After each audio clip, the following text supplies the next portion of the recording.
क्या आप जानते हो, अहोई अष्टमी सिर्फ संतान की लंबी उम्र के लिए नहीं मनाई जाती, बल्कि ये वो दिन है जब ब्रह्मांड स्त्री ऊर्जा के माध्यम से सृजन की शक्ति को सक्रिय करता है।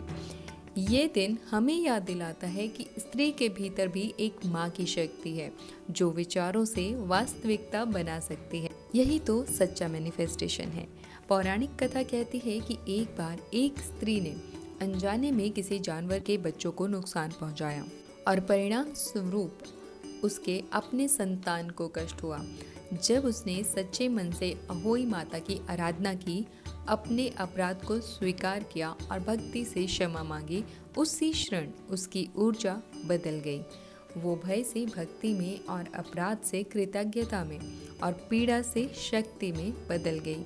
यही है एनर्जी शिफ्ट। जब हमारा भाव बदलता है, हमारी वास्तविकता भी बदल जाती है, क्योंकि जैसा भाव वैसा भव।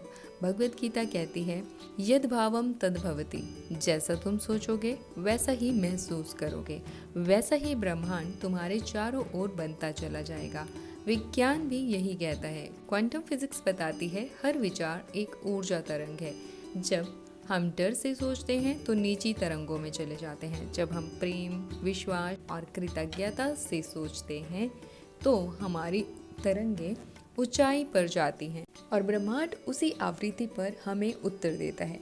न्यूरोसाइंसेस के अनुसार जब हम श्रद्धा और प्रेम से संकल्प करते हैं तो हमारा मस्तिष्क नए न्यूरल पाथवे बनाता है, यानी हम अपनी सोच, भाव और कर्म को पुनः प्रोग्राम कर सकते हैं।